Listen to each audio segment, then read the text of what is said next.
Hello, teacher. My name is Caterine Garzón. I'm going to tell about the serious and imaginary situation. One, I wish I have a very happy family.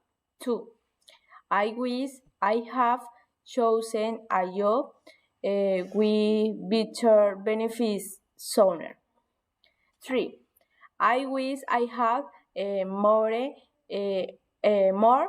money. 4. She wishes she was beautiful. 5. We wish we could come to your party. 6. I wish I was better at languages. 7. I wish the exam was next week. I won't have more time to study. 8.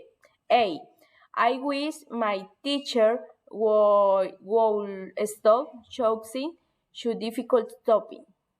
9. I wish today was Saturday to go for a walk with my family. 10. I wish he were here every day. Thank you, teacher. Bye-bye.